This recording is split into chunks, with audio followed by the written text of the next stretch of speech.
disclose that information in any way, all of it needs to be destroyed now. But if you disclose it in any way, it's going to put me in a position where I will have to withdraw from the case. If you all choose to go on the internet and try to publicize this stuff, that's going to create real problems. Okay. You can't do it, is what I'm telling you. You cannot do it. I will have to move to withdraw from the case. Okay. All right. Okay. All right. So make sure everybody's aware of that. Okay. This is not another boring podcast. Mustafa through the police body cam. Judge Carol Weimer, presiding judge. And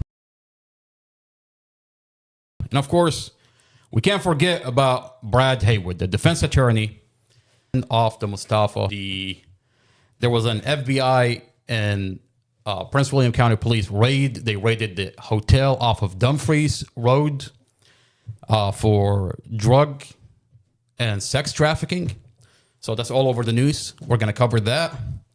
And we're going to ask the question, does that raid have anything to do with the Mustafa Aljazairi case? What am I talking about? We're going to get to know who Dorothy, Mustafa's girlfriend, is. Mustafa met Dorothy. What was Dorothy doing? Where was Dorothy at? Dorothy was living at that hotel, was in and out of living in the hotel, was homeless, living in her van, so in and out of her vehicle, living in a hotel. What was Dorothy doing when Mustafa met her? Oh, that's right. Dorothy was prostituting herself. And what does Mustafa say? He says, I saved her from that life.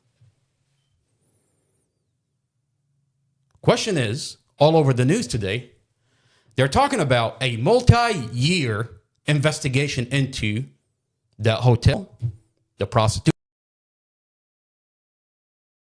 Now we circle back and we ask, what is going on in the Mustafa Aljazairi case, and why is that case not moving forward? One of the things that's not letting this case move forward is the prosecutor did a cell phone dump on Dorothy's cell phone. Now, that's exculpatory evidence. Dorothy, at the time, had 3 cell phones. The police department did a cell phone dump on Dorothy's cell phones. Now, that's exculpatory evidence in the Mustafa Aljazairi case, especially when you're accusing Mustafa that he hated his girlfriend. The first thing that you want to look at is the cell phone dump. But the prosecutor is blocking the cell phone dump from getting to Mustafa. Exculpatory evidence. You would think that's the first thing you want to look into, is the communication between Mustafa and Dorothy. It's been 3 years, and they're blocking the cell phone dump coming out of Dorothy's cell phone. The question is,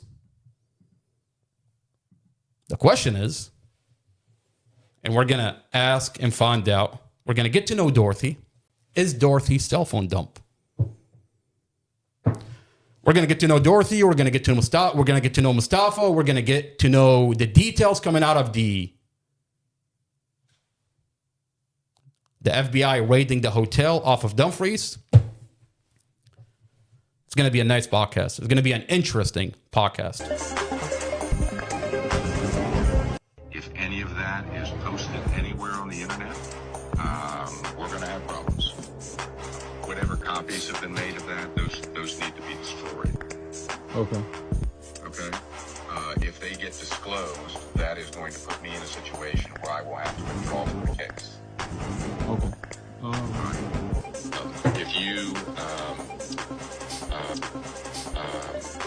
If any of that is posted anywhere on the internet, we're going to have problems.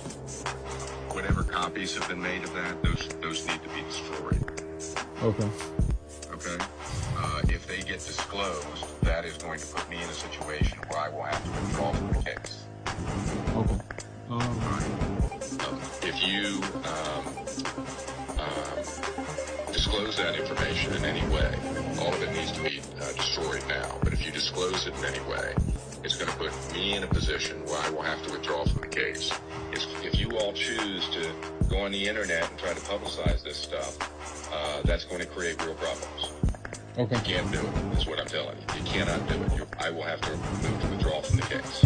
Okay. All right. Okay? All right. So make sure everybody's aware of that. Okay?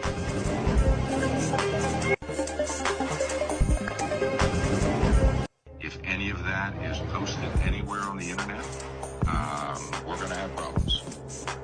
Whatever copies have been made of that, those need to be destroyed. Okay. Okay? If they get disclosed, that is going to put me in a situation where I will have to withdraw from the case. Okay. If you, if any of that is posted anywhere. This is not another boring podcast. Mustafa through the police body cam. Judge Carol Weimer, defense attorney Brad Haywood, you are under the microscope. Now, I want to ask everybody that's joining us on other platforms, especially TikTok, find us on YouTube. We're live on YouTube under Not Another Boring Podcast. It's going to be a lot easier following us on YouTube. If you have another device, log into YouTube, go there. We're going to be playing a lot of videos, a lot of the exhibits, a lot of the body cams. So it's going to be a lot easier following us on YouTube if you have another device. In today's podcast, we're going to slow down the conversation and we're going to ask and we're going to get to know, who is Dorothy Fontaine?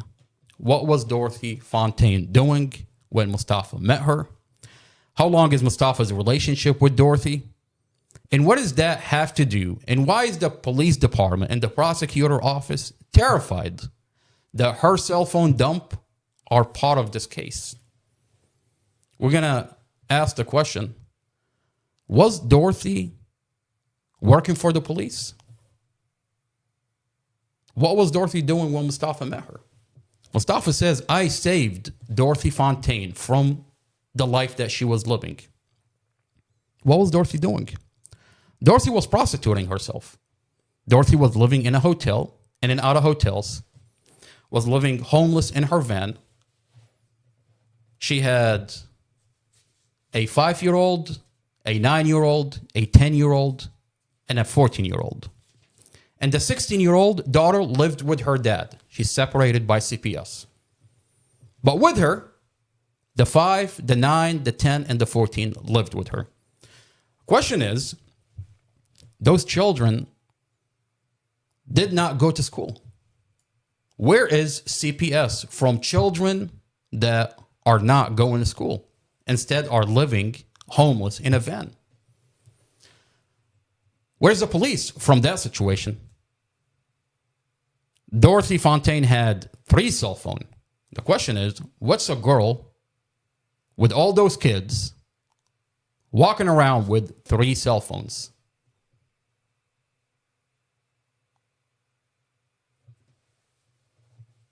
There is a body cam that's in Mustafa's file from the ex-husband. He says that Dorothy did everything she wanted and the police wouldn't touch her. Literally drive without a driver license. Literally do whatever she wants. When the police show up, they would not do anything to Dorothy. They would just let her go. Now,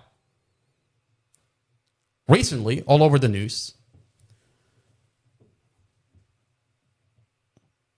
they're telling us that the FBI has been watching the hotel off of Dumfries Road. And a couple of days ago, they raided that hotel. It's all over the news. The FBI and Prince William County Police Department, it's a multi-year investigation into that hotel, and they're investigating prostitution and drug trafficking. Now, when you the FBI and Prince William County Police raid a hotel and you say you've been watching that hotel for multiple years, what information did you go on that you're conducting your information? What are you relying on? Obviously, you're relying on individuals on the inside. You have informants. And the question that we're going to ask, was Dorothy Fontaine a confidential informant? I mean, what is the difference between a rat, an informant, and a confidential informant? A confidential informant is you won't find paperwork on that person. What does that mean? They're protected by the police. We circle back and look at what is going on in the Mustafa Aljazairi case. Why is the Mustafa Aljazairi case not moving forward? I mean, when you take the whole case and put it under the microscope, the prosecution and the police department are telling you that Mustafa Aljazairi drove into oncoming traffic on purpose. That he hates his girlfriend, he hates the children, and he killed his family on purpose. That's what they're telling you. Now, wouldn't you assume that you're going to let Mustafa have an independent expert to inspect the vehicle? By law, Mustafa have a right to inspect the vehicle. Instead, the prosecution and the police department are blocking Mustafa from inspecting the vehicle. That doesn't make any sense. By law, Mustafa can hire an independent expert, specifically when the judge gave the order to inspect the car. But today, 3 years into it, we have a body cam where the prosecutor and the police are blocking and violating a judge order. So that's one reason the case is not moving forward. The second reason is that Mustafa has a dash camera inside his vehicle. And the police department is under a lot of heat because evidence that's coming out of what the police did, specifically Officer Chad Mason, is that he cut and muted this dash camera. Now, the dash camera and the SD card is in the possession of the police department. If you're talking about allegations that the police department cut and muted this dash camera, you can solve that problem really quick. You can hire an independent expert and go into the police department. They have the SD card. You can have Mustafa's independent expert, specifically that you have a judge order. Mustafa has a judge order to hire an independent expert, go in and download the metadata, the original data, before it was cut, before the police cut and muted this dash camera. It's been 3 years, and that independent expert is being blocked from going in and downloading the original footage. Now, that's the second reason the case is not moving forward. The third reason the case is not moving forward is that Mustafa's cell phone dump, the cell phone dump that was done on Mustafa's cell phone, the cell phone dump that was done on Dorothy's 3 cell phones. Dorothy had 3 cell phones. The prosecutor did a, they downloaded the whole Mustafa's cell phone and Dorothy's cell phone into a 1 terabyte hard drive. Now, it's been 3 years. Mustafa is being blocked from going through that hard drive. That's exculpatory evidence. You can't block Mustafa from going through that hard drive. Specifically, if you're accusing Mustafa of that he hates his family, that he hates his girlfriend, wouldn't you think the first thing that you want to go through is the cell phone dump? What kind of communication did Mustafa have with his girlfriend? Now, the prosecutor is avoiding it. And what they've done is they put it on a hard drive. Normally, that's not normal. What they should have done is they should have uploaded it to the police department server, evidence.com. That's the normal way of doing things. Any digital information, they should have uploaded it to the server, the police department server. But instead, what they've done is they downloaded it into a hard drive and they would give it out to the lawyers that's involved in the Mustafa Aljazairi case. Well, the problem is every lawyer that Mustafa had is coming out of the case and tells you, I've been threatened by the police. Mustafa is innocent. I've been threatened by the police, and withdraws from the case. It's been 3 years. Multiple lawyers will come into this case and say, we've been threatened by the police. And the hard drive, and then when they're questioned about the hard drive that the prosecutor has given them, they won't let Mustafa look at it. and they tell you we did not go through it. That doesn't make any sense. The case is not moving forward because of those three things. Now, when you look at item 3, the cell phone dump, why is it so hard for Mustafa to go through his cell phone dump? Now, when you circle back and take a hard look at who his girlfriend is, we have a lot of questions. What's coming out of this case is disturbing. Specifically, in light of the FBI in Prince William County raiding the hotel off of Dumfries Road, where Dorothy was living. Let's watch what they're talking about all over the news, and then we'll circle back and we'll put Dorothy Fontaine under the microscope. And there's a lot of details that's coming out of who Dorothy is. We're going to get to know Dorothy Fontaine. And I think getting to know Dorothy Fontaine is going to help us understand, why is this case not moving forward? Are they terrified that going through Dorothy's cell phone is going to show that she's working for the police? Is there individuals that are working for the police that going through the cell phone is going to blow up their cover? Is that what they're terrified from? I mean, what doesn't make sense is when you accuse Mustafa that he hates his family, that he hates his girlfriend, you would think the first thing you would do is go through the cell phone. But they're blocking the cell phone. And the fact that they're blocking the cell phone, Dorothy's cell phone,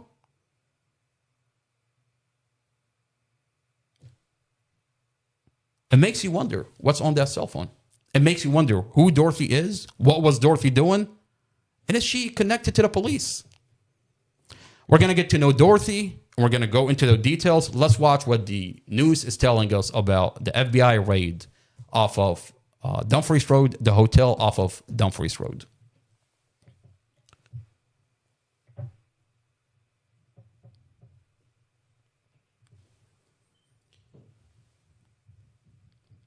Tonight, we are learning about an FBI raid at a motel in Northern Virginia. Now, this was part of a sex trafficking and drug distribution investigation. Sydney Persing has surveillance video of the operation. She's live tonight in Dumfries with what we know so far. Sydney. Yeah, so there's a lot that we're still trying to learn tonight, as investigators really are being quite tight-lipped as their investigation continues. But what we do know tonight from police is that they executed several search warrants here at this motel today and made arrests. And part of what they say is a multi-year-long investigation into not just sex trafficking, but as you said, drug distribution as well.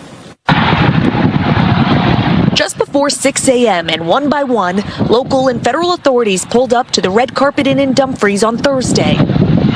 Quickly and with guns drawn, they made their way inside. The FBI and Prince William County Police say this was a coordinated operation, part of a multi-year investigation into sex trafficking and drug distribution at the motel on Dumfries Road. Authorities would not say who or how many people were arrested, but did say more details will come to light as the investigation continues. We typically call this type of crime hidden in plain sight. Derek Benner is the CEO of Our Rescue, a global nonprofit dedicated to combating sex trafficking. He previously worked at DHS and HSI. These investigations are complicated because these criminal organizations are moving in and out of our communities.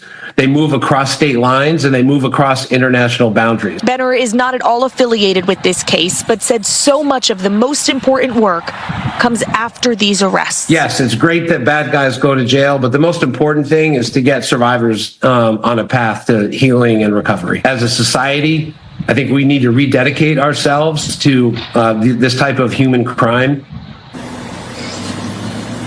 So I can tell you that tonight there are still police officers on scene here. Again, there's a lot that we don't know, but I can tell you I talked to folks here who live and work in the area, and they said they've had problems here for a long time, and they are relieved to see investigators are taking this seriously. I did try to reach out to the owners of this inn for a comment from them, but we still haven't heard back. Jim and Angie. Tonight, we are learning about So they've been watching this hotel for a long time. multiple years. They're investigating this hotel and they're watching this hotel. Now, Dorothy Fontaine was living in that hotel.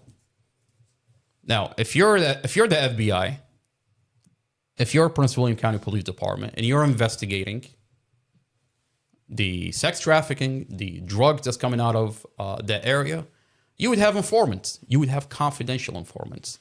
I mean, that's who you're relying on. Individuals that would go in and pretend they're prostituting, individuals that will pretend they're selling drugs to go in and build a case.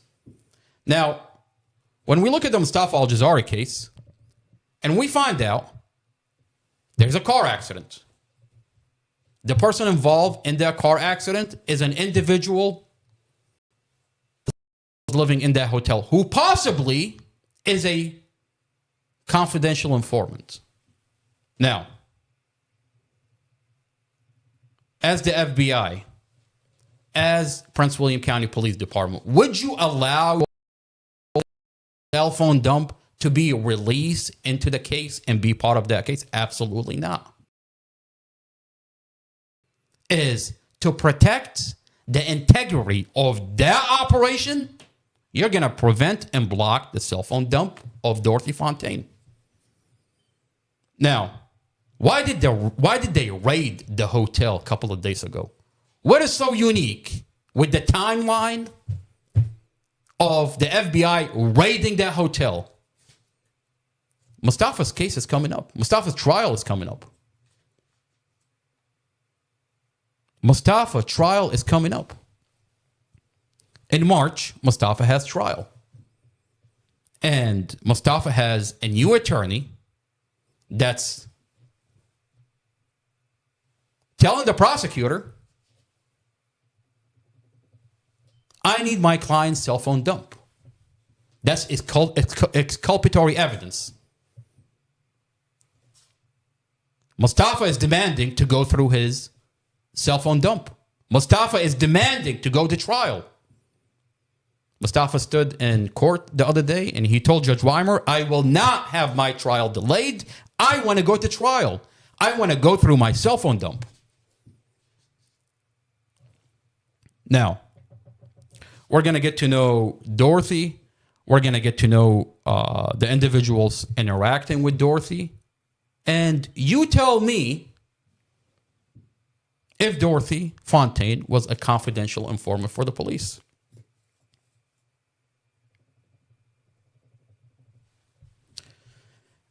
We have Mustafa's attorney, the previous attorney, Elaine Jarvis. Before coming out and telling us that she was threatened by the police, that she wants to get off the Mustafa Aljazairi case, she was asking the same questions. She was asking, who is Dorothy and why are they blocking the cell phone dump? This is, let's play the Elaine Jarvis out of Front Royal. She has a podcast and multiple podcasts where she asked that question. Let's go to the video. Okay, so coming to the punch. What did he tell you in this recording? He told me that her daughter asked him to kill Mustafa.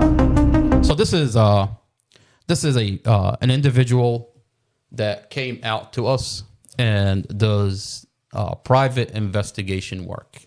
Whenever she sees a high-profile case, she comes out and she looks into it. And she did work into the Mustafa Aljazairi case. And she went and got to know the ex-boyfriend of Dorothy Fontaine. Did he tell you in this recording? He told me that her daughter asked him to kill Mustafa. Wow. Can't you just kill him? I said, why would she? First of all, I can't think of anybody that I would ask to kill somebody. No. It makes me question his relationship with the daughter in some sort of way. When he said the comment about the daughter asking... Why would Dorothy's daughter ask the ex-boyfriend, Glenn Ford, to kill Mustafa? This is an individual that came out and pretended that she was interested in the ex-boyfriend and said, I want to take you out on a date. Let's go on a date. She got to know him. So she took him out on a date and recorded a whole entire conversation. There's a recording where the ex-boyfriend, Glenn Ford, tells this individual that the daughter, at the time she was 15,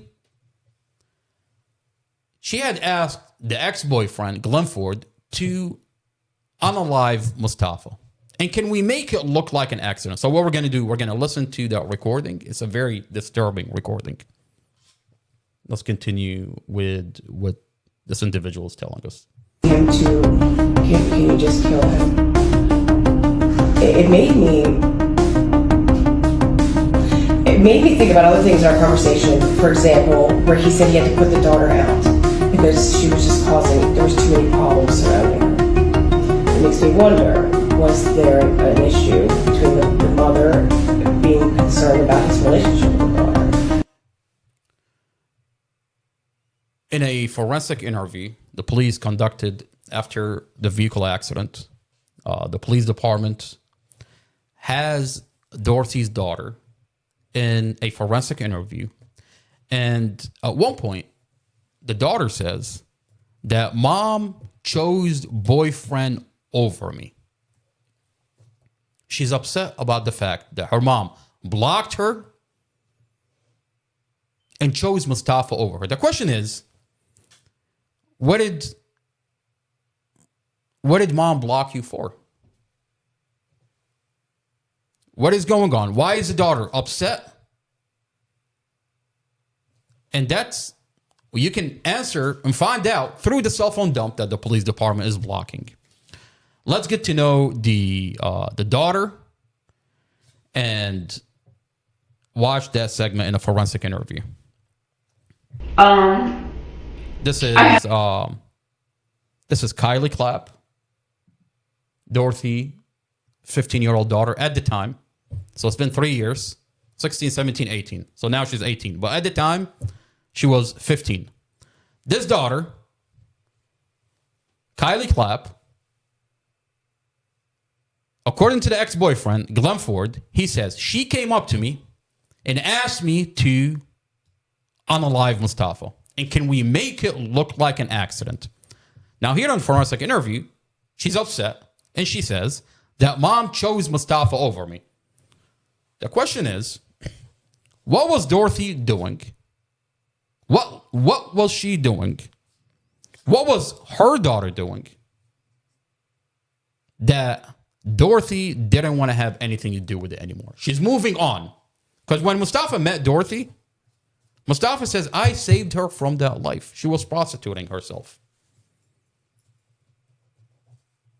I fell in love with her, and we're building a life. And naturally, her children, her 5, her 9, 10, and 14, I became a father figure in their life because their dad wasn't around. So Dorothy was getting her life together and moving on, but moving on from what exactly? Was there work? Were they working for the police? Did the police have them as informants? And all of a sudden the daughter, because here the daughter says, she doesn't say, I'm upset. She said, my dad is making me come here. Well, we're going to find out who her dad is. We're going to find out who her dad works for. Let's watch what she's talking about in this forensic interview. I hadn't talked to them in a while because this was before she had fully made it clear that she chose him, but she ghosted me to be with him. Okay, so she blocked her, and the question is, what did mom block daughter for? Okay, this is the audio where the ex-boyfriend says this daughter was stalking her mom and stalking Mustafa. This is the ex-boyfriend in a police interview. At what point did she, or sorry, that's fine. At what point do you think, or at what point did you become aware that her and Moses were in a more serious relationship? That's probably like not even a month after the daughter called me and told me she was stalking him. So January-ish? February-ish? February-ish. So what's the day? What's the month? April. Yeah. Yeah, I would say January, February, March, April. Yeah. So January, February-ish? Yeah. So 1 month before the vehicle accident, the ex-boyfriend is talking about that the daughter is stalking her mom and Mustafa. The ex-boyfriend on a recorded line says, the ex-boyfriend Glumford on a recorded line says that the daughter came up to him and asked him to unalive Mustafa, and can we make it look like an accident? Let's listen to the audio. Especially the older daughter. And she wanted me to kill him. The older daughter wanted you to kill him? Yeah. Like, could you please, like, if I make it look like, you know what I'm saying, like something, and it's like self-defense, would you do it? And I'm like, no. Especially the older daughter.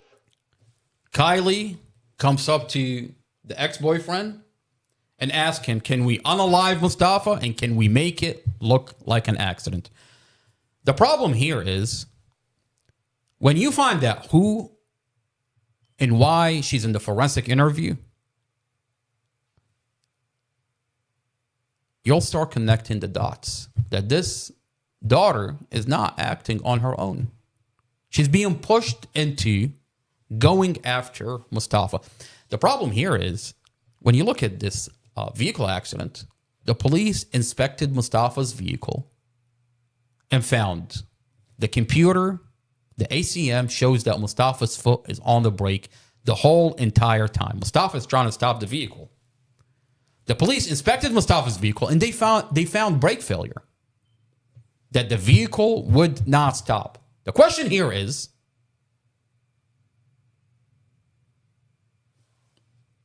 did they mess with Mustafa's brakes?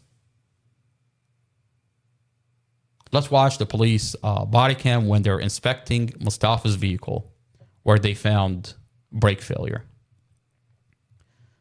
This is a police body cam where after the accident,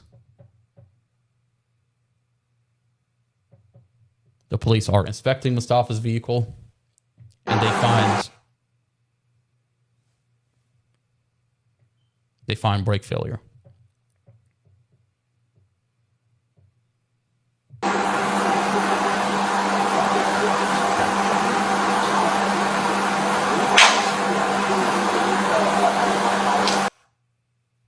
Gonna fast forward just a little bit. Unapproved light. Yeah. One more time, Find it. Hey, Cruz, watch the front one. Okay. Please. Yeah. Yeah, we saw it. Hey, where's my clipboard at? I don't know, Rob had it. Clipboard. Okay. That's a brand new rotors and everything. Yeah. You notice what he just said? He said brand new rotors and everything.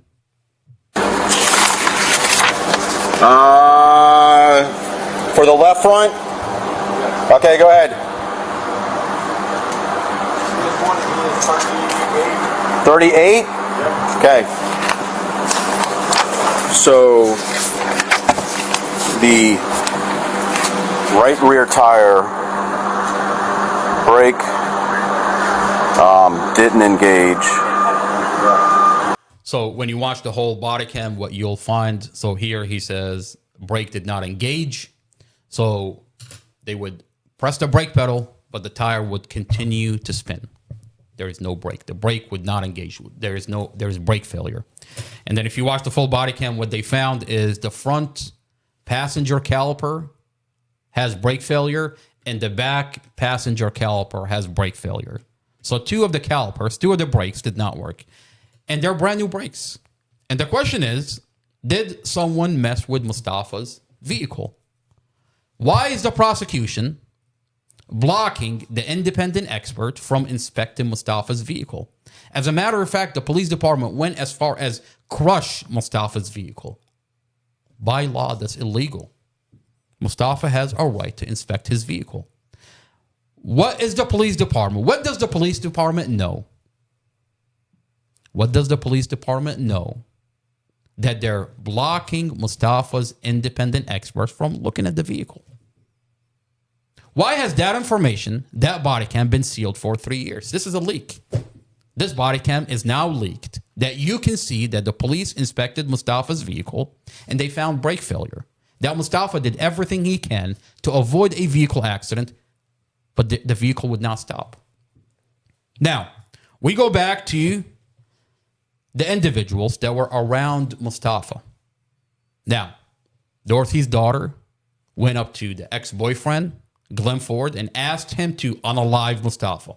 Can we unalive him and make it look like an accident? Here, you're finding the brake did not work. Did someone mess with Mustafa's brake? Let me ask you a better question. Who is pushing this daughter to go around to stalk Mustafa and her mom, asked to unalive Mustafa? Who is behind this girl? Well, this girl tells us in a forensic interview that her dad is making her be there. Let's watch this forensic interview. So what isn't it right here? Like,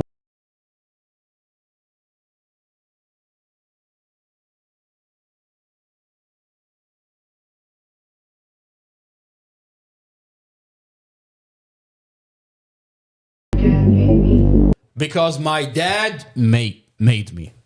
The forensic interviewer would ask her, why are you here? What makes you come here? She said, my dad is making me come here. Wait a minute. Well, ma'am, who's your dad? When you find out that her dad works for a strip club owner, and that club owner has a giant problem with Mustafa. This is Kylie's dad.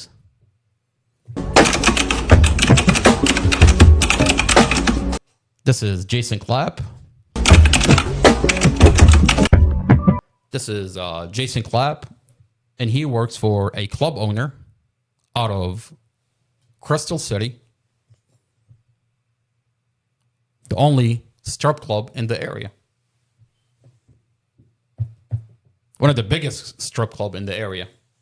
And rumors has it that they're selling drugs out of that club. Now,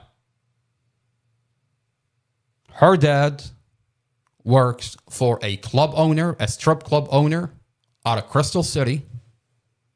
And that club owner has a giant problem with Mustafa. And you want to tell me that today we're looking at a situation where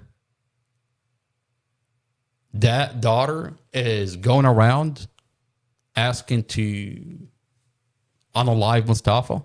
That makes sense to anybody? How long does Mustafa know Dorothy Fontaine? How long does he know his girlfriend for? 3 months. Mustafa's whole entire relationship with Dorothy is 3 months long. Mustafa met a girl. He fell in love with her. Naturally took the role of a father figure in her children's life. And next thing you know, there's a car accident and the police department are finding brake failure.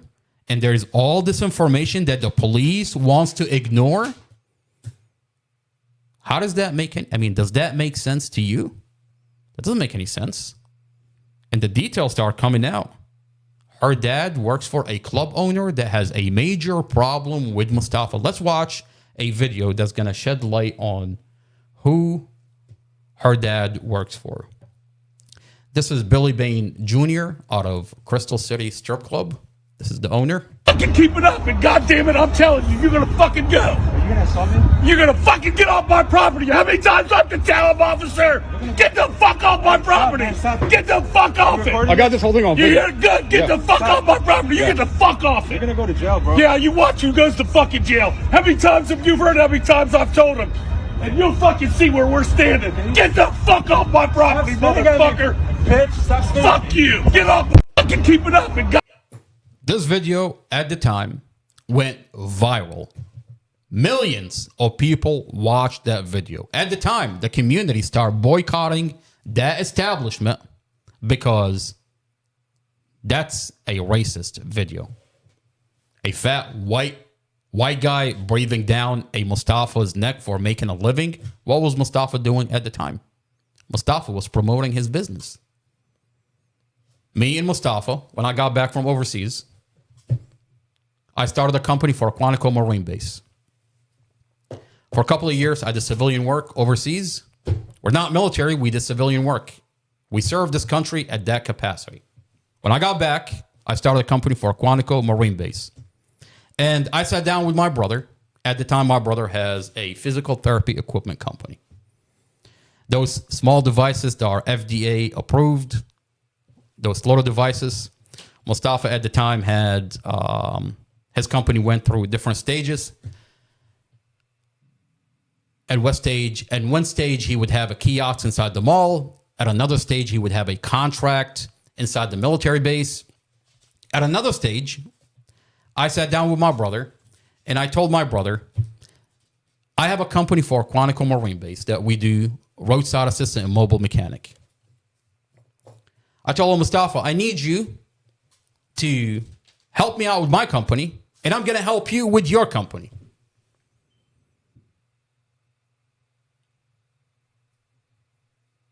I like having my brothers around me. So I brought in Mustafa, I brought in my other brother, and along with the other Marines that I had in my company, it was a beautiful company. I loved it, I enjoyed it. Me and my brother, what we would do is we would help each other. He would help me with my company. I would help him with his company. So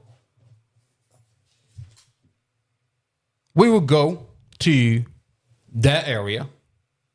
Crystal City, if you know anything about Crystal City here in Virginia, it's really busy. If you want to promote a business, you go there. So me and my brother, we would go there.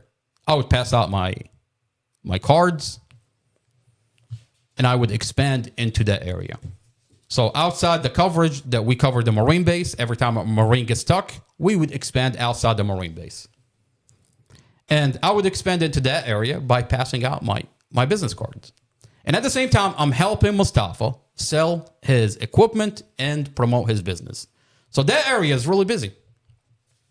It's a public easement, it's a sidewalk, it's not his area. And there's two other businesses on that block.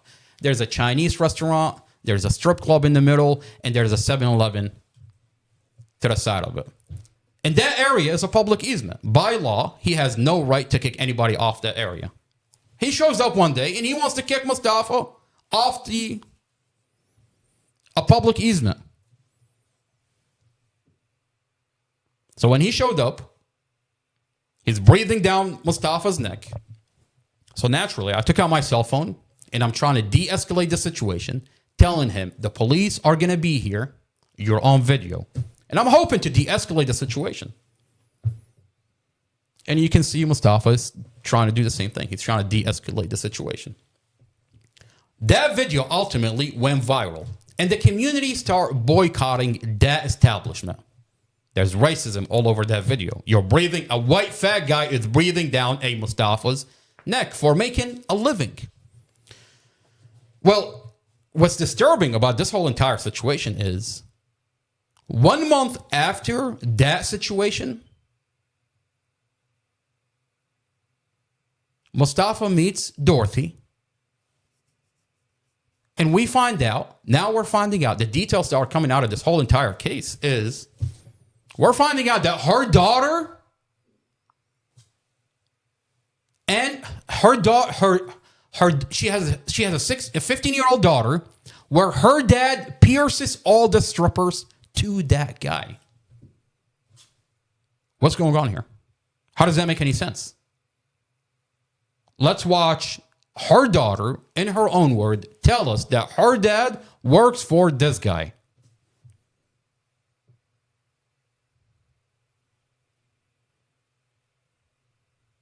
How old was he? My dad, he's a piercer. He pierces like a lot of strippers, and he had brought up to them what happened, and they were and who they were, and they were like, yeah, we know this guy. Like, he used to record our license plates and put it on the internet and like follow us home and stuff. So I also was thinking, I don't want them to follow me home, and I don't want to put myself in a position where, you know, I'm unsafe. My dad, he's a piercer. My dad, he's a piercer. The strippers for that club owner. Oh, interesting. How random is that? It's too random for it to be random. Now, what do we know about strip clubs? Sells drugs. I mean, in light of the FBI raiding the hotel off of Dumfries Road, what are they talking about? They're talking about sex trafficking. They're talking about drugs. Well, what do you think? What do you think that drugs are going through? And what do you think the sex trafficking is happening at? You would think, oh, hello. There's a strip club that's just around the corner. Yeah, it's coming out of that club.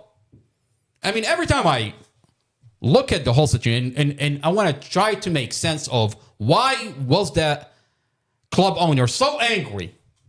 I mean, what were we doing at the time? We were essentially, when we were standing in front of that club, in that area, you're bringing attention to that club. I mean, if they're selling drugs out of that club, obviously he doesn't wants us there. We're sitting there passing out flyers. We're talking about people. We're talking to people. We're telling them, hey, I've got a company. And when you do buy a device, can I have you record a commercial? That's what I'm doing for my brother. And if you go on there, you'll see a lot of commercials that I recorded and to promote my brother's company. So every time, if you are someone that would buy an equipment from my brother, I would ask you, can I have you record a 1 minute, 2 minute testimonial of your experience buying this device from my brother? Obviously, the club owner, whose rumor has it that he's selling drugs out of that club, did not like that. And I mean, in hindsight, when I look at the whole entire situation, I would come out and try to kick us out. He goes viral. 1 month later, Mustafa meets Dorothy. And her daughter is upset in a forensic interview. She said, Mom blocked me and chose Mustafa over me. Well, what did your mom block you for? What is your mom leaving behind? Is she leaving that life? Well, Mustafa met Dorothy. Mustafa says that Dorothy was prostituting herself. That's how she was making a living. Well, who's her handler? And we circle back. You're living in that hotel. What is the FBI doing in the background? They're running an investigation on that hotel. This is Kylie and what she says at the time.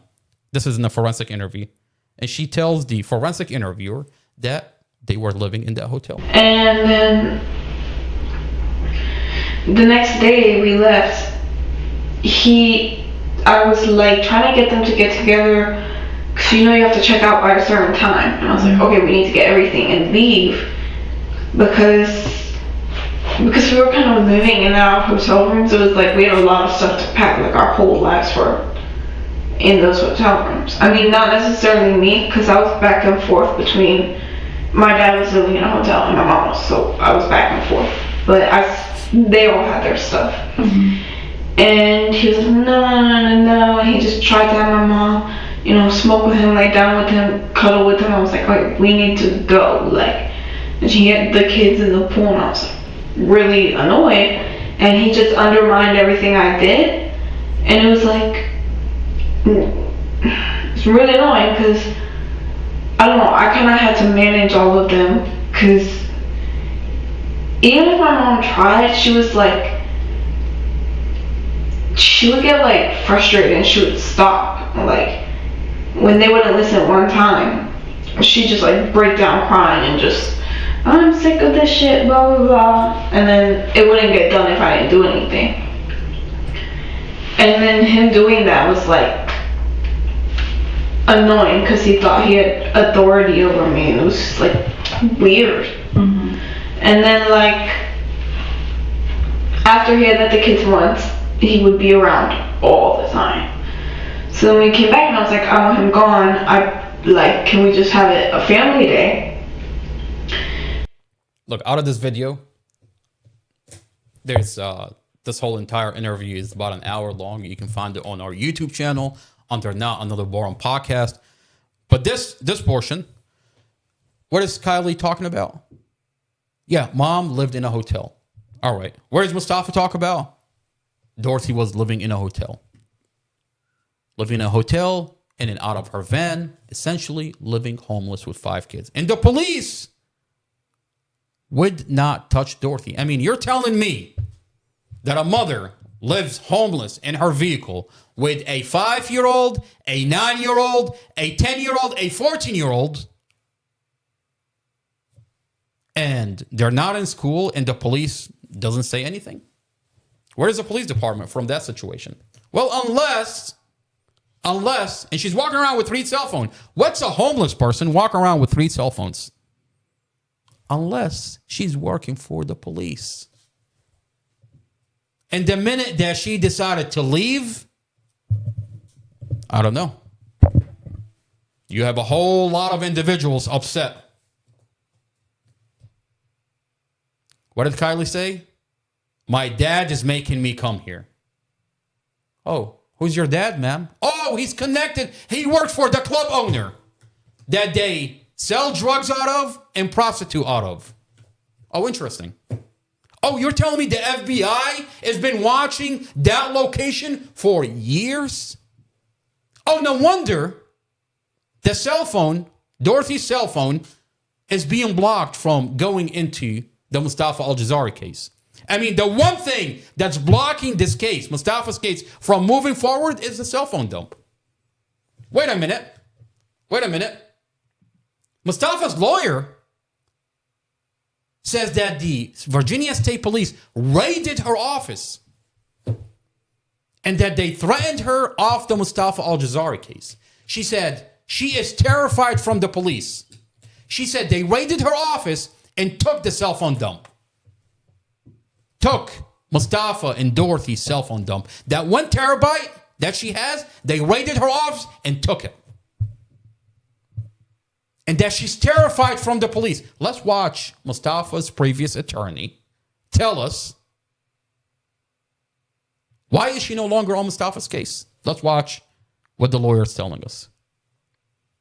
That lawyer, this lawyer that was asking questions, this lawyer that was asking questions. Coming to the punch. Asking questions about Dorothy. Asking questions about why is the daughter coming after and trying to unalive Mustafa? Asking those questions. Who are the individuals that surrounded Dorothy? Who is Dorothy and who are the individuals that surrounded Dorothy? Is today telling us that she's terrified from the police. Let's watch what that lawyer said. The reason, and I've told the Virginia State Police that I'm afraid they're going to kill me because I've spoken out about it. And I'm still afraid they're going to kill me. Now I'm afraid they're going to railroad me and set me up for something that I have not done. You're afraid of who? The Virginia State Police. Okay. I'm afraid of the police. Got you. I'm afraid of the police.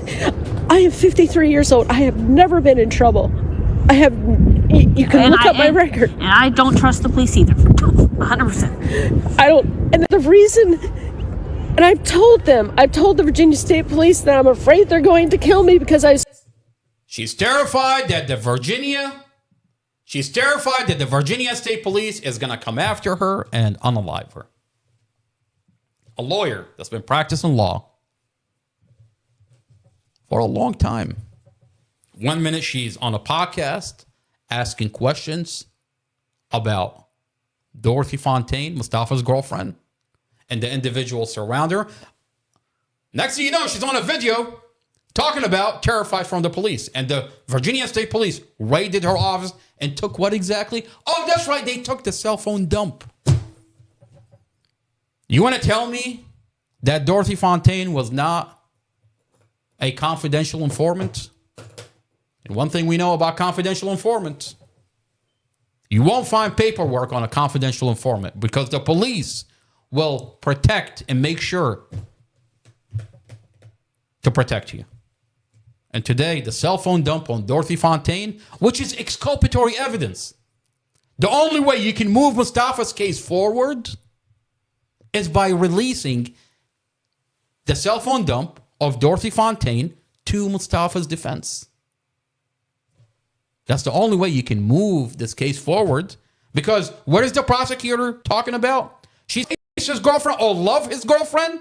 You would go to the cell phone, the text communication. But you prosecutor Sarah Sammy, you prosecutor Stephanie Buck are terrified to have the text communication part of this case.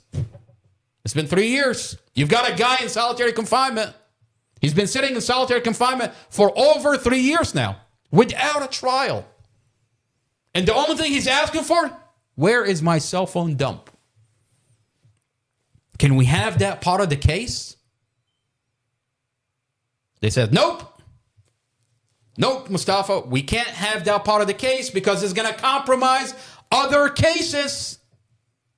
Oh, that's right. What's all over the news? Oh, that's right. The FBI has been investigating that hotel for years now. We can't have that cell phone compromise our operation, our FBI operation. Wait a minute. There's a body cam in Mustafa's case on day one where a police officer called Dorothy's daughter, Kylie Clapp. He calls her, and what is he asking her about? The only thing he's asking her about, he's trying to identify Dorothy's cell phone. Let's listen to that body cam. Let's listen to that officer communicate with Dorothy's daughter, and it's trying to have her identify her mom's cell phone. Wait a minute. You're so concerned about the cell phone. It's been 3 years. You're blocking the cell phone from being in this case. But here on day one, you want to make sure you identify which is Dorothy's cell phone. Let's listen to that body cam. If you go on YouTube, that body cam is on our channel. We've made a playlist for it. If you go on playlist, you'll see a playlist called, if you go on Not Another Boring Podcast, if you type that on YouTube, and there's a playlist. That playlist is Police Body Cams, Mustafa Aljazairi. Click on that. I want to thank everybody for being here. I want everybody to log into YouTube. There's a video that we're going to play where the police is talking to Kylie, and the only thing he's concerned about is the cell phone that's being blocked from the case today. So if you go on YouTube under Not Another Boring Podcast, there's a playlist called Police Body Cams, Mustafa Aljazairi, Exhibit 47 and Exhibit 48. There's two body cams where Investigator Davis is talking to Kylie Clapp. So if you go on that playlist, there's a lot of videos numbered.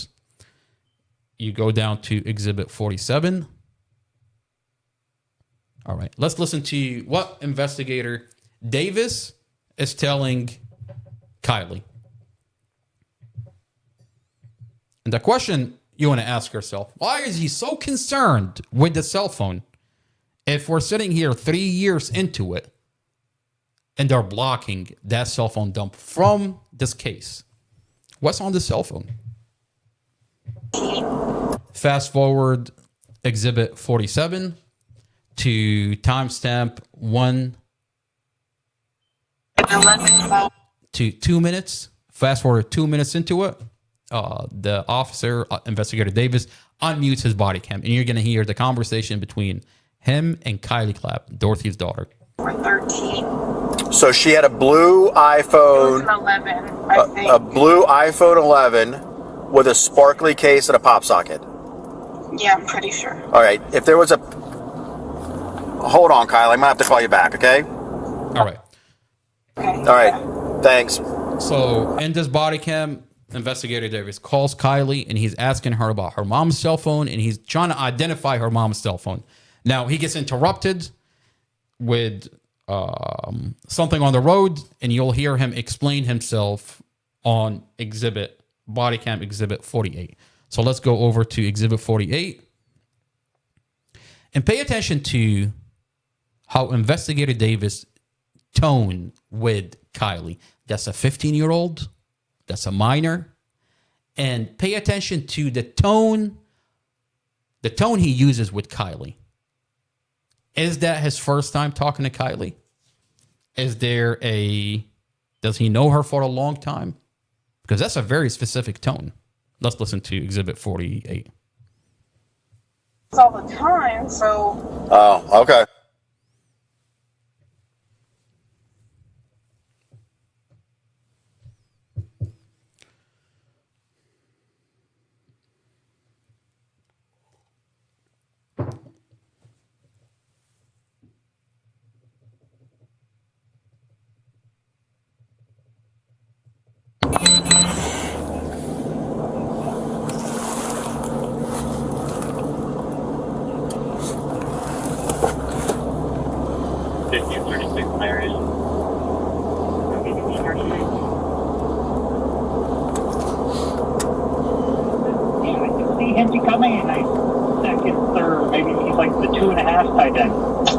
Hello? Hey, Kylie, it's Investigator Davis. Okay, yeah. Sorry, somebody had to speed by me in a school zone.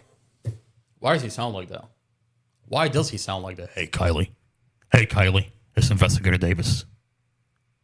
Why do you sound like that? There are so many things that are running through my head. Are you her handler? I don't know. It sure sounds like you know her for a long time. And why is your voice... Why do you sound like that? It's just... There's so many directions that I can go with this. If you're not her handler, why are you talking to a minor like that? That's a 15-year-old little girl. Hey, Kylie. Hey, Kylie, sorry about that. Why do you sound like that? Wait a minute. Unless Kylie works for the police. If I was the police department, if I was the FBI, who would I rely on when I'm investigating a hotel that I've been watching for a long time? Oh, wait a minute. Kylie's talking about she hangs out with the strippers out at that club in Crystal City. Her dad works there and pierces all the strippers. Wait a minute. There is drugs coming out of the strip club. There is a prostitution ring that's coming out of that strip club. Oh, wait a minute. Kylie lives at the hotel. What is Kylie upset? Oh, mom blocked her. And she's moving on with that life. Is the police relying on Kylie as a confidential informant for them? That goes in, pretends that she's buying or selling drugs, prostituting. What is Kylie, when you look up her Instagram, what's a 15-year-old girl doing with a Gucci bag every 2 days? That's interesting, right? When you go on her Instagram, she's buying a 1,000, 3,000 bag every other day. Is she prostituting? Yeah.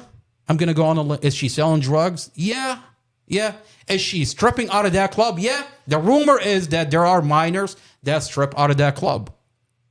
And here we're listening to a police officer that sure sounds like he knows Kylie for a long time.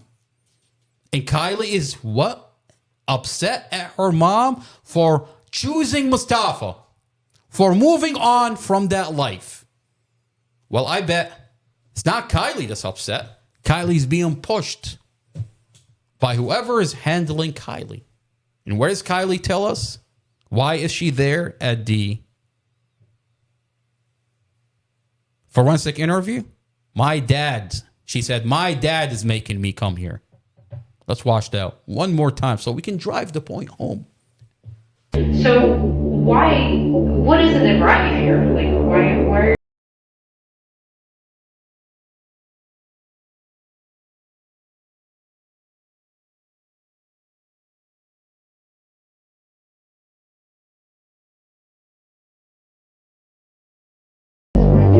My dad made me. So let's go back to that phone call and listen to that phone call one more time.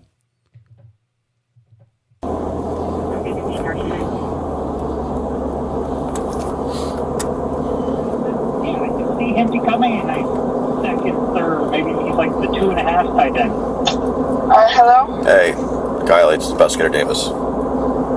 Okay, yeah. Sorry, somebody had to speed by me in a school zone. So your mom's cell phone was a blue iPhone 11 sparkly case pop socket. I'm pretty sure, yes. All right, if I told you that we found a pink one, do you know who that would belong to? A pink phone? Yeah. I mean, she bought phones all the time, so... Oh, okay. So it's possible she had a pink one also? Was there a pink one? The case was. A pink case or a pink phone? I'm going to be honest, I don't know. Okay, yeah. Because I didn't see them. Yeah, that's hers. The pink one would also be hers? Yeah. Okay. Who was it you asked? The neighbor. Okay. Are you over in Foxlair now? No, we were. The neighbor is in the background. Oh, Tanisha Coleman. Know what cell phone Dorothy has. I thought Tanisha Coleman said she barely knows Dorothy. But the daughter is asking the neighbor, what does her mom, what kind of phone does he have? One, why is the police so concerned about Dorothy's cell phone on day one when today, 3 years into this case, they're blocking the cell phone from being in the Mustafa Aljazairi case? That's one. Two, why are you asking the neighbor who has a role in weaponizing the children, lying about Mustafa? So many questions here.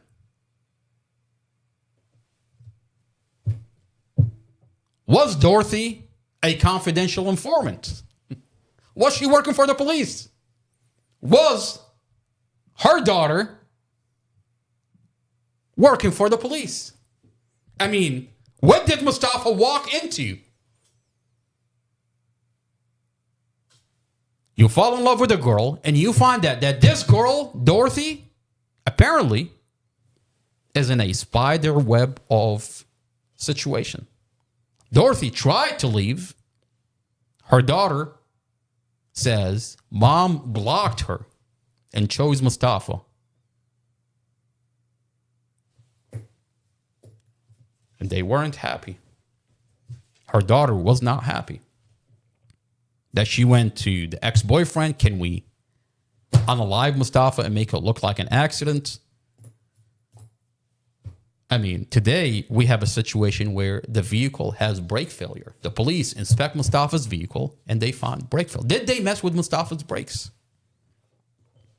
I mean, we're going to find out one way or another, Mustafa is going to get to the cell phone dump because the prosecutor opened the door.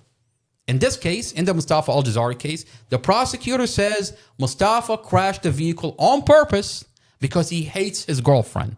Well, the minute you did that, you opened the door to the cell phone dump of his girlfriend being exculpatory evidence. Now, I understand it looks and all the directions are leading to that his girlfriend was part of an ongoing investigation with the FBI. It points to that his girlfriend, Mustafa's girlfriend, is a confidential informant for the FBI with whatever is going on in that hotel. I mean, it's all over the news today. And they won't release the cell phone dump. They will not release the cell because it's going to compromise their operation. That's what it looks like. I mean, 3 years, Mustafa. I want to bring Muhammad to see if he can come up. Didn't prosecutor Sarah Sami tell judge that no one spoke to the minors except for the psychologist? Absolutely. The prosecutor in court says no one spoke to the children. Here we have Officer Davis, Investigator Davis, talk to a minor. That's on body cam. We have a document in the discovery that the prosecutor sat down with this minor. And as a matter of fact, when Investigator Davis finishes that phone call, he's going to reach out to the prosecutor, updating her that he spoke to Kylie. You'll see that his cell phone in the back, he's calling Sarah Sami, Prosecutor Sarah Sami. So when Prosecutor Sarah Sami stood in court in the Brady motion with Brad Haywood, we have the transcript. We posted the transcript. It's public. Anybody can go find it. Prosecutor Sarah Sami claimed that she never talked to the minors and she never had a police officer talk to the minors outside the forensic interview. That's obviously a lie. We're watching the body cam that Davis is talking to a minor. Let's finish the phone call. And if you zoom in, you'll see that Investigator Davis reaches out to the prosecutor, updating her that he talked to this minor. We're in Manassas right now. Okay. All right. Would you know how to get into your mom's phones if I need to? Huh? Would you know how to get into your mom's phone? I could try, but But you're not 100%? I could try, but I'm not 100%. Okay. All right. Okay. We're just trying to figure out whose phones were whose. All right. So yeah, here's what I'll do. I'm going to call the victim witness people and see if I can put you in touch with them, and then they see if they'll be the ones to keep you updated as to court proceedings. Okay? Yeah. All right. And if I have any questions about the phones, I'll give you a call back. Okay. All right. Thank you. Anything else? No, that's all I can think of right now. Okay. All right. I appreciate it. Thanks, Kylie. Hey, you're welcome. All right. Bye. All right. Here you'll see when Davis maybe just a game or two. Right now, hangs up, at 12:12, you're going to see Davis reach out to Prosecutor Sarah Sami, updating her. He just talked to a minor. But Prosecutor Sarah Sami said, no one spoke to the children outside the forensic interviews. Scott Jackson steps in for JP on April 11th, Tuesday. I'm going to say, do not waste a draft pick. Not waste a draft pick because, like I laid out those good reasons. Sure. Do not spend a draft pick on a day 2, day 3 quarterback. Let's find another linebacker. Your call has been forwarded to they have Powell and Brissett, and you can go find veteran X to be your third guy. Pete Haley's with us at NBC Sports Washington Beltway Football Podcast here on BBC. Now, of course, very high on most fans' list of needs this offseason is a report from Front Office Sports. I think I have that document. Let me see if I can pull up the document where Prosecutor Sarah Sami met with Kylie. Let me see if I can pull it up. I mean, this is just disturbing. You have a prosecutor in real time that's actively lying to... Oh, there we go. I want to thank Muhammad for being here. Muhammad, thank you for being on this podcast. I pulled up the document for you, and I'm going to really quick read it. Let's see. All right. This is March 18, 2024 at 1:31 p.m. On March 15, 2024, ACA, Mallet, Prosecutor Sarah Sammy, and myself arranged a follow-up meeting with Kylie Clapp at the courthouse. The purpose of the meeting was to touch base with Kylie to see how she was doing and see if she recalled what she disclosed during the forensic interview. Kylie was able to make very similar statement as to the behavior of Mustafa Aljazairi and her mother, and she had previously during the forensic interview on September 8, 2023. And we're just supposed to take your word for it, right? There's no transcript of the conversation. There's no transcript of the conversation. There's no body cam in Mustafa's file. And we're supposed to just trust you that Kylie said the same thing that she said in the forensic interview, right? Oh, wait a minute. Prosecutor Sarah Sammy stood in front of the judge in a Brady motion, and she told Judge Carol Weimer, Your Honor, outside the forensic interview, no one have met with the children. What are the consequences of a prosecutor that flat out lies when we're looking at a hard document that she sat down with Kylie? Mohammed, I want to thank you for being here. Can you hear us? Let's see if Mohammed can join the conversation. It's a beautiful conversation.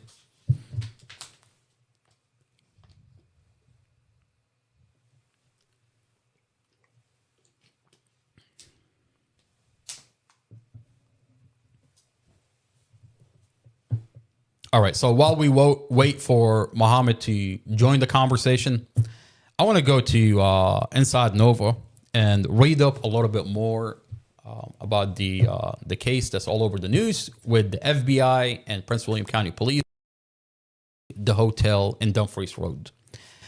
Apparently, they've been watching the hotel for a long time.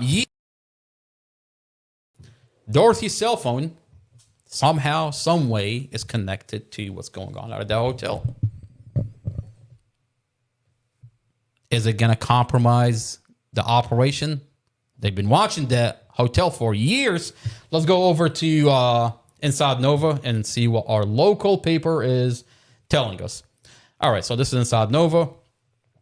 Prosecutors, Dumfries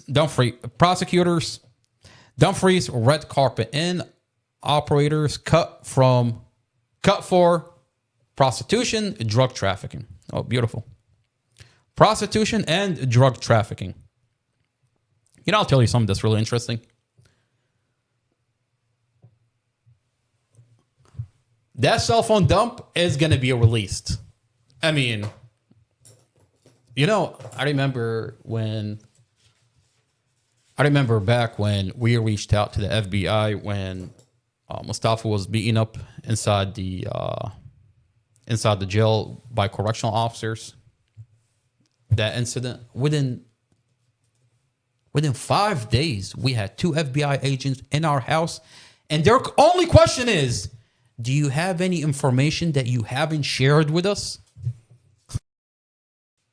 What is that? What are you so terrified?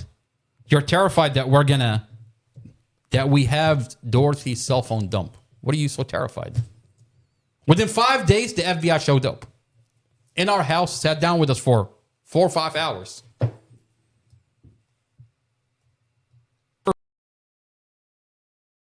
Sounded like they did not care about what happened to Mustafa inside that jail. Their only concern was to give. What do you have that we don't have? I mean, we know they didn't care because on the back end, I have the file. Now I have the file, what they were telling the jail, that they were not investigating what the jail was doing. But that's a conversation for another day. And then you find out that today, the FBI has been watching. So you're telling me that the FBI has been watching Dorothy for years? That's interesting. Let's read what inside our local paper is talking about. Prosecutors, Dumfries red carpet in, operators took cuts for prostitution, drug trafficking. Following a Thursday raid by the FBI, Let's put that here so that way. All right. All right, that's good. Following a Thursday raid by the FBI and Prince William County Police, 5 people, including the couple who ran the Dumfries Red Carpet Inn, made initial Friday on alleged drug trafficking charges. According to criminal complaint filed in the U.S. District Court in Alexandria, 52 Sharma, a.k.a. M.A. or Mama K, and 55-year-old Trowan Sharma, a.k.a. Pop or P.A., had leased and operated the motel at 17005 Dumfries Road since May 2023. Federal prosecutors allege that Sharma took a cut of the profits made from illegal activity conducted on the 3rd floor of the motel. From May 28 through December, law enforcement conducted 9 prosecutions, encountered and 15 controlled drug purchases at the motel. The United States Attorney Office said in the news release, 11 of the controlled purchases were for fentanyl and the other 4 cocaine, the release said. Court record allege Margot Waldo Pierce, 51, distributed the illegal narcotics in all 15 purchases. Also arrested were 40-year-old Joshua Rodick and 33-year-old Rochard Parrish Smith. All right, so there's a video, raw video from a police and the FBI raid on the red carpet in Dumfries. Let's watch that video real quick.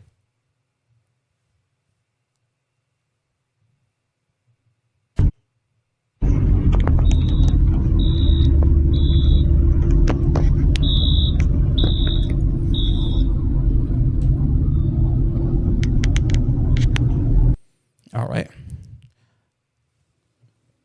All 5 suspects face charges of conspiracy, distribute controlled substance, including fentanyl. The release said no sex trafficking or prostitution charges have been filed. The suspect face up to 10 years in federal prison on the charges. Oh, no sex trafficking charges filed yet. Oh, maybe you should look into Dorothy's cell phone dump. And it's going to spider web into other confidential informants that the police and the FBI relied on to conduct their operation. The suspect faced up to 10 years in federal prison on the charges.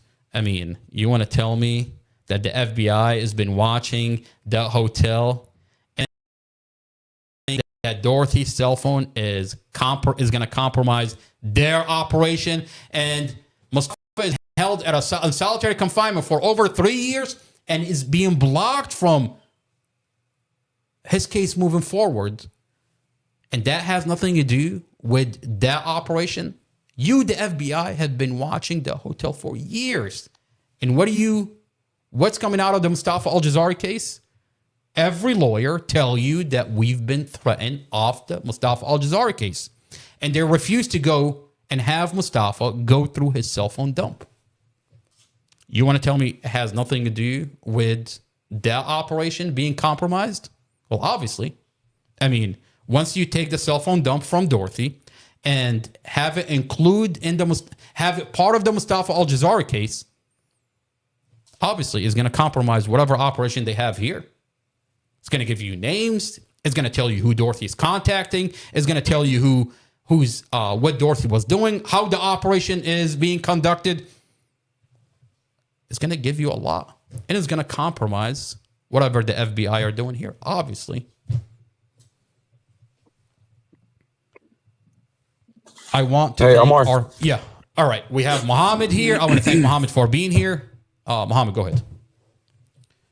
I was just going to add that the prosecutor claims that they sealed Mustafa's case to supposedly protect witness information, which is like what Glenn Ford, the DC officer that was on the scene, Tanisha Coleman, Kylie Clapp, the children's names,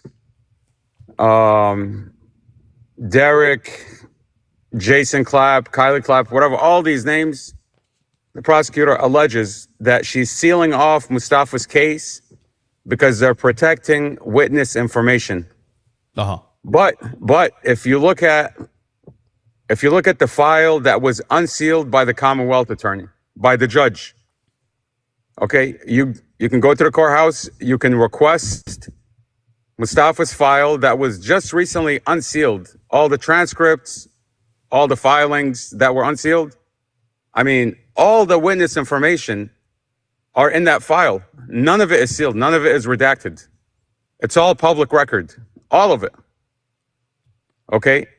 You look at the only thing that they're hiding is the data dump from Dorothy's cell phone. That's the only thing they're hiding. Okay? And that's the only thing that they did not put on evidence.com. Okay. Now you look at who had that drive. Blake Weiner got a hold of that drive with all the cell phone data on it, which is all of Dorothy's communications and Mustafa's communications. Blake Weiner said he mailed it to Elaine Jarvis. Okay. Elaine Jarvis got it. And then all of a sudden, according to Elaine Jarvis in court, she testified to a judge that the Virginia State Police entered her office and took that drive. Okay? I mean, what is on that drive that for 3 years now, no one's been able to look through it. No one's been able to give it to Mustafa. Okay, the court gave Brad Haywood, they gave him unlimited funds for a private investigator to look into the Mustafa Aljazairi case. And Mustafa specifically requested from the private investigator to show him the communication of Dorothy. Okay, and what did he do? The moment you pressured Brad Haywood, the moment Mustafa pressured the private investigator, Sam, okay, they left the case. Brad Haywood immediately filed a motion to withdraw. The minute I emailed him that Mustafa is demanding that you sit down with him and go over the cell phone dump. That's right. He withdrew. I mean, what's that? I told Sam that Mustafa doesn't want anything from you. You as a private investigator, you're being given unlimited funds by the courts to help Mustafa in his case. And all Mustafa is requesting from you is to show him what's on Dorothy's communication, which is exculpatory information. Okay? And within a week, Brad Haywood sends you an email telling you that Sam no longer wants to be on the case. Right. That's right. What kind of private investigator no longer wants to be on the case, no longer wants money? You know, I'll tell you something that's real interesting. I mean, you make a really good point. When the prosecutor says the case is sealed, I mean, you would assume that they're sealing the case because of witnesses in this case. Well, let's go through that real quick. Exactly. Amar, and I'll just point out, Glenn Ford, Tanisha Coleman, Kylie, the children, I mean, their addresses are all over the public file. None of it is redacted. None of it is redacted, including the DC cop that was first on the scene.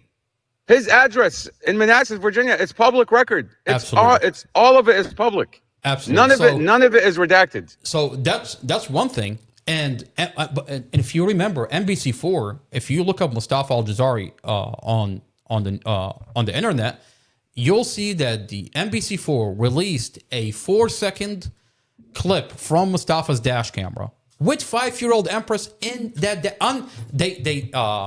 They didn't blur out the 5-year-old baby. They just released it. So you can't tell me you're protecting that there is a 5-year-old baby in this case. The prosecutor gave an edited version of the dash camera. They edited that dash camera and they've released 4-second. They wouldn't release the whole thing. They would release an edited version. But the point that I'm making is they've released 5-year-old Empress all over the news. So you can't tell me you're protecting the 5-year-old baby. You can't tell me you're protecting the witnesses. All the witnesses, like you said, if you go to Prince William County, you'll find all their information is public record now. So why is this case sealed? I mean, we circled back. Something is on that drive that the government is scared of. And what are we waking up to all over the news is that the FBI has been watching the hotel off of. All right, so let's look at what they're doing in Mustafa's case. If you were to take Dorothy's cell phone and have it released into Mustafa, into the case, obviously it's going to compromise whatever operation they have going on for years with the FBI. The FBI has been watching the hotel. Dorothy was prostituting in the hotel before she met Mustafa. When Mustafa met Dorothy, that's what Dorothy was doing. And every piece of information tell you that, hey, Dorothy was working with the police.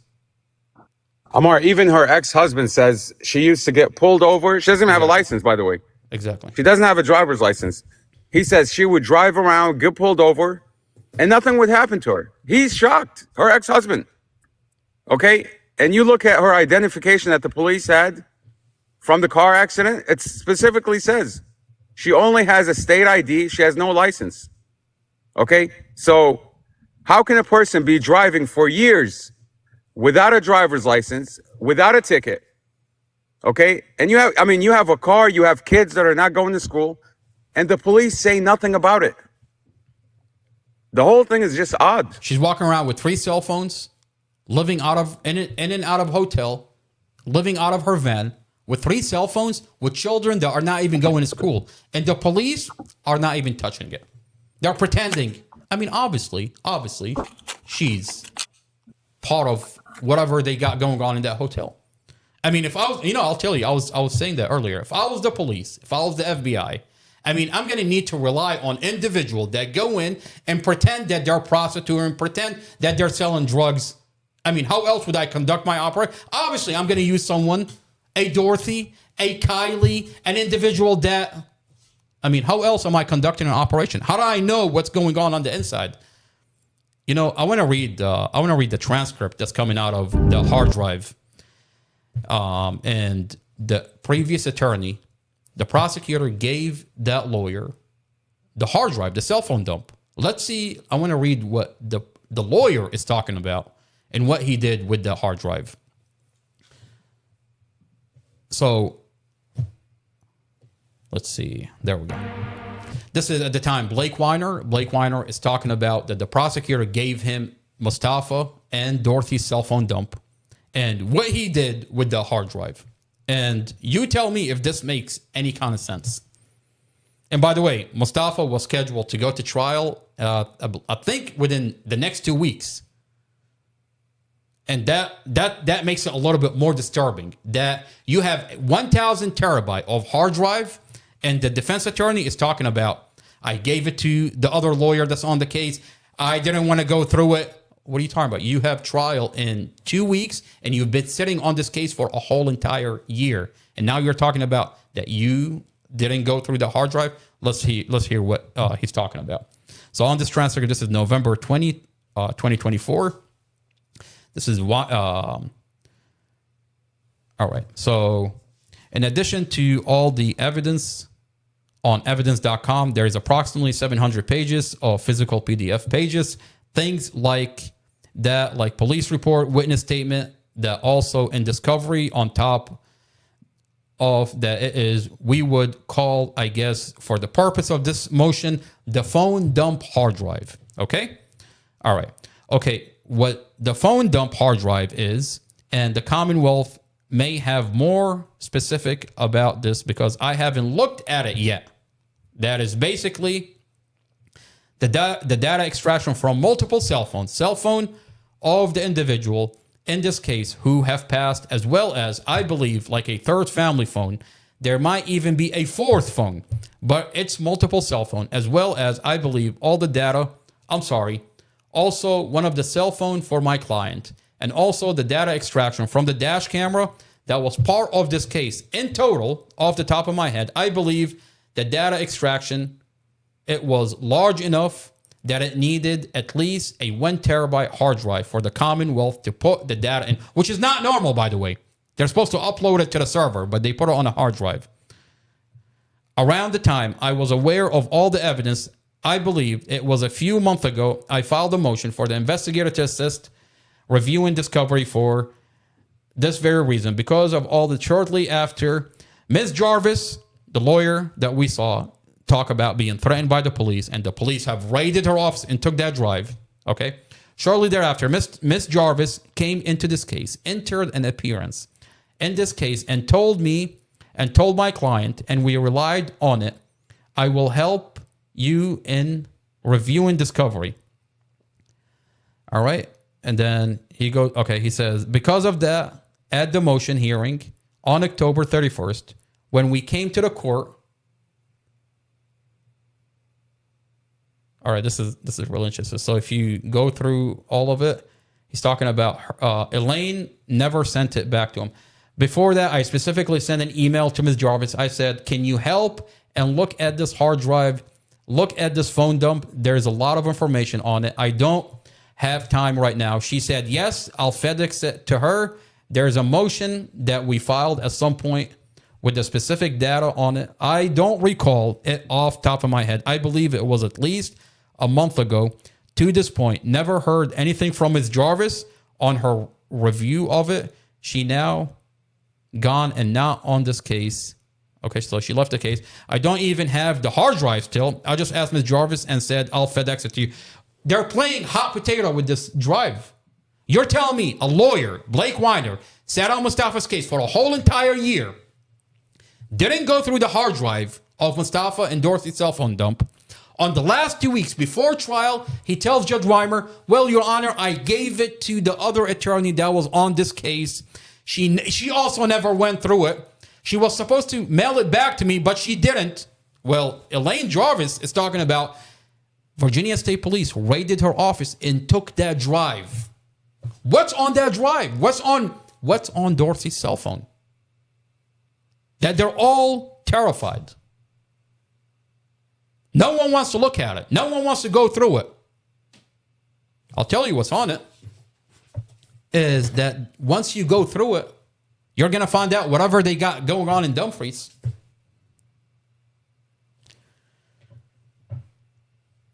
Couple of months ago, Mustafa stood in court and told Judge Weimer, Mustafa's trial is in March. Every time there's trial, they push out the trial. Mustafa told Judge Weimer, I want to have my trial in March.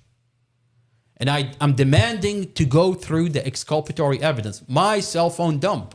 My girlfriend's cell phone dump. That's part of my case. He told Judge Weimer, they're accusing me that I hate my girlfriend. Let's look at the text.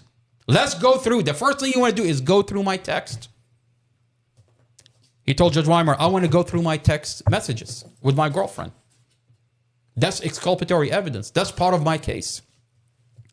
So the cell phone dump, even though they're hiding it and they're avoiding it and they're terrified from it, this case is going to move forward. Whether they like it or not, it's going to move forward. The prosecutor opened the door to his girlfriend's cell phone dump being part of the case. That's exculpatory evidence. Mustafa has a right to defend himself. You want to say that he hates his girlfriend? Let's go through the text messages. Let's go through his cell phone and his girlfriend's cell phone. You know, a video that went viral is demanding that Mustafa go through the hard drive, the cell phone dump. Let's watch that video. I think this video went up to just about 50,000 views. These officers flat out lied. Flat out. And the moment you easily disqualify their affidavits, you can easily disqualify their warrants. You can disqualify this entire case. These officers flat out lied. Flat out. The minute that you go through the hard drive, Mustafa's coming home. Now, I understand it's going to compromise other operations. We can only, based on the information that we have, based on the information that's coming out of this case, we're finding out that Dorothy is linked up to whatever operation they have in that hotel. Now, is her cell phone dump going to compromise other operation? Absolutely. Is it possible that the FBI moved in and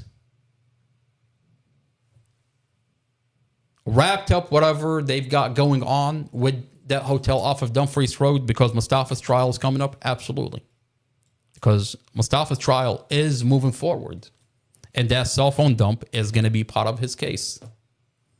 And once that is done, once you put Mustafa's girlfriend's cell phone part of the case, obviously he's going to compromise whatever confidential informant that the FBI has with watching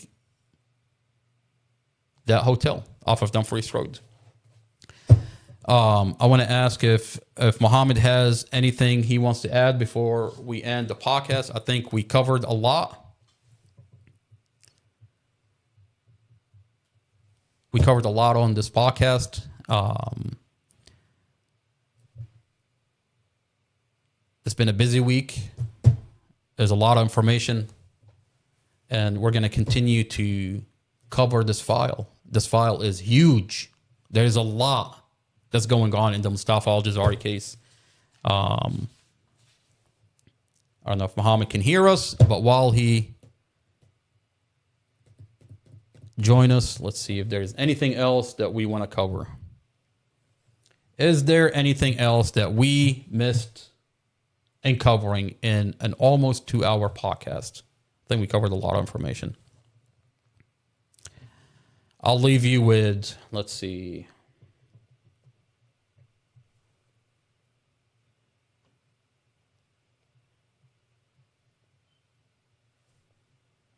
This is Kylie Clapp in a forensic interview after sitting there talking about that her dad made her be in that forensic interview. The same dad that works for the strip club that has a problem with Mustafa. After the forensic interviewer got done, she leaves the room, and this is what Kylie does. And if that's not disturbing... Let me go real quick, okay? And I'll come right back, all right? All right.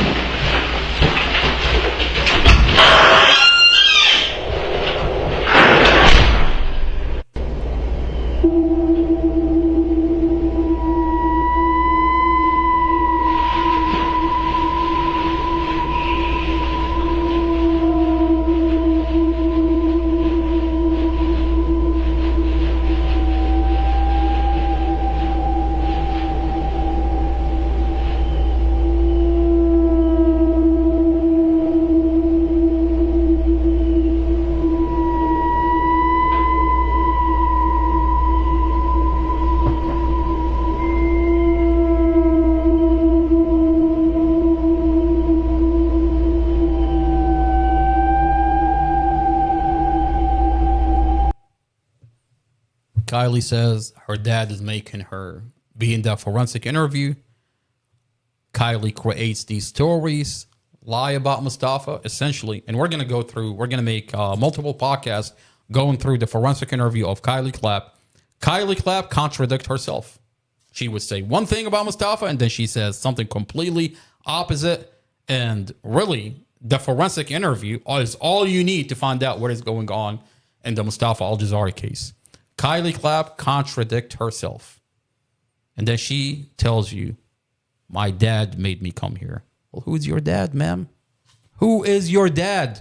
Oh, the guy that hates Mustafa, the club owner. And then when the forensic interviewer leave, she started laughing, like mission accomplished. Well, I would say mission is not accomplished. We have the ex-boyfriend says that you're going around asking to unalive Mustafa. We have you in a forensic interview, lie about Mustafa. We have you connected to a club owner. And the question is, we're finding out who's pushing you to go after Mustafa. Oh, you're upset.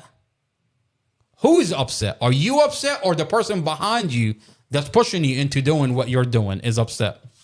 Who messed around with Mustafa's brakes? Today, we're looking at a case where the police inspect Mustafa's vehicle and they find brake failure.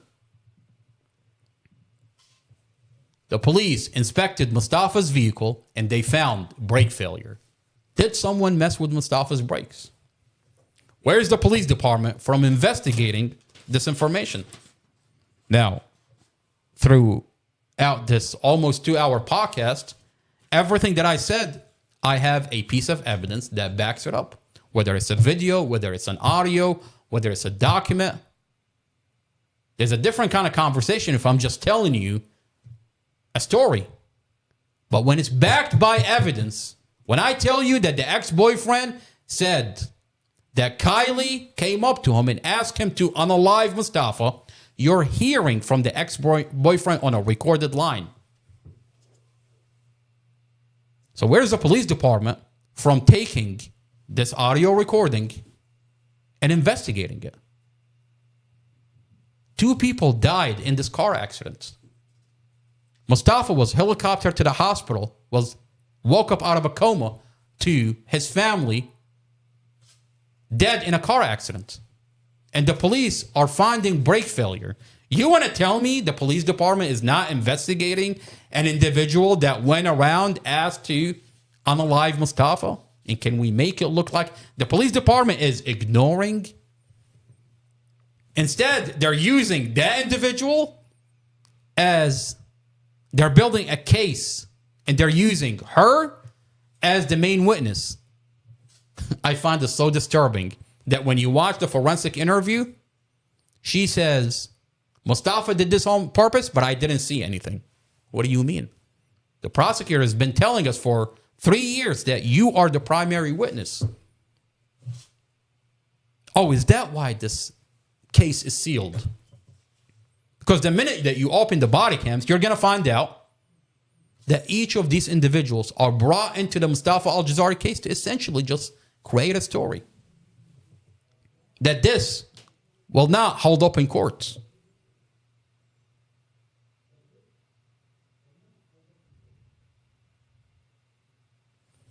We're going to continue to investigate what is going on in the Mustafa Aljazairi case. We're going to continue to ask questions. And we're going to shed light on what they're hiding in this file. 3 years in solitary confinement without a trial. 3 years. And now you find out that there are details coming out of this case that's connected to a whole entire other operation. How is that fair for Mustafa? I mean, that's a really good question. How is that fair? Just because you're running an operation, you're going to block another case from moving forward. Because it might compromise your operation. You, the FBI, it might compromise your operation. So you're going to let someone sit in solitary confinement until you're done. That you no longer have that piece of information compromise your other confidential informants. How is that fair? I want to thank everybody for being here. This is not another boring podcast. Don't forget to share the podcast. Don't forget to hit the like button. Share the podcast on your Facebook. NBC4, Julie Carey is helping this police department lie about the Mustafa Aljazairi case. But that's gonna, I'll tell you what Julie Carey has done with NBC4 is 3 things that she can't run away from legally. She hid the fact, she took the dash camera out of context, edited the dash camera. Julie Carey removed the portion, literally, in her segment. She would fast forward the dash camera, rewind the dash camera, and then remove. She tells you that there's an argument, but she removed the port. Literally, if you rewind it, 40 seconds, you find that Mustafa and Dorsey are passing back and forth a cigarette. You want to tell me that Julie Carey didn't take this dash camera out of context? You want to tell me there's an argument, but you're removing the cigarette? Julie Carey took out of context and removed a huge portion from Mustafa's conversation with the main investigator. Literally, if you rewind it 20 seconds, you're going to find out the rest of the conversation is being taken out of context. Oh, that's right. Julie Carey never updated this community that the lip reader has been kicked off the case. What did Judge Weimer say in court the other day? He said, one, this lip reader is not reliable.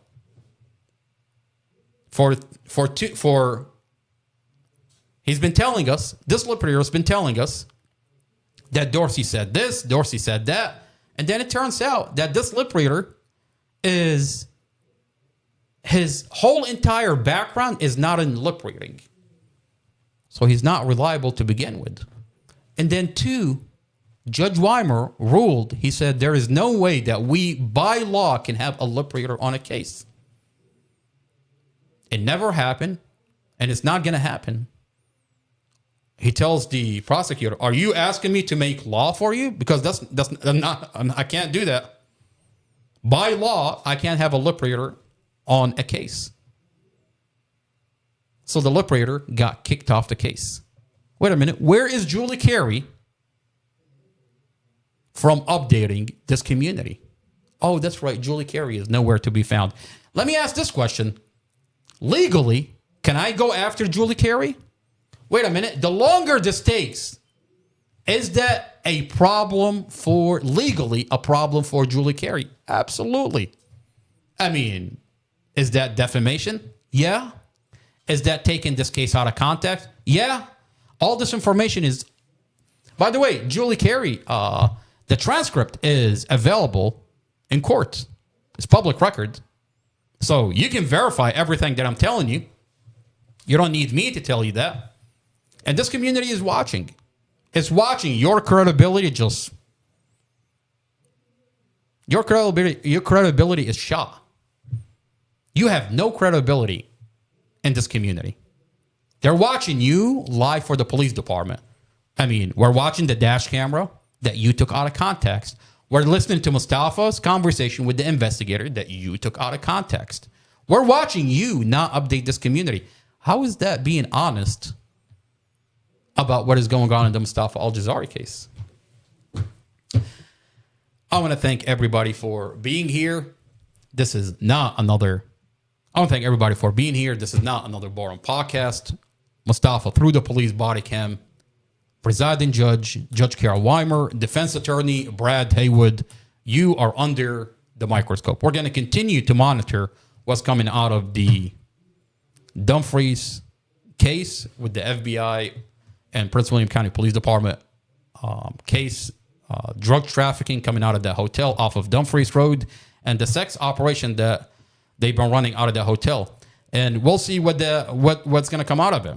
And I'll tell you, it's going to take you all the way back to what's coming out of that strip club in Crystal City.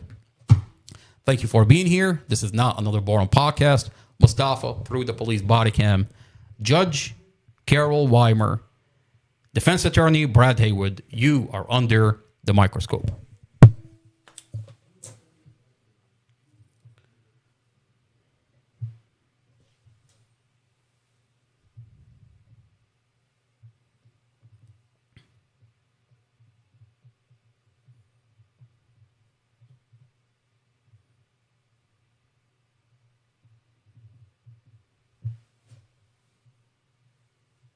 If any of that is posted anywhere on the internet, we're going to have problems. Whatever copies have been made of that, those need to be destroyed. Okay. Okay?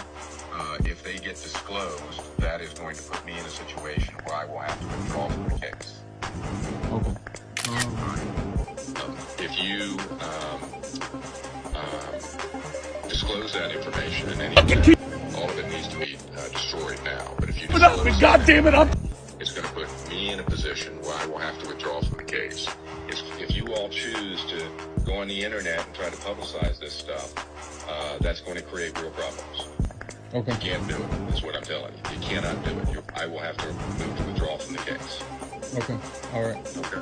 All right. So make sure everybody's aware of that. Okay.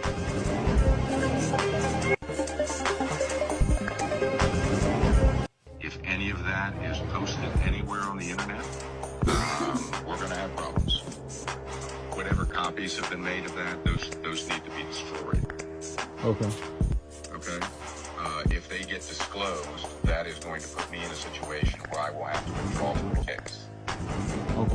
Okay.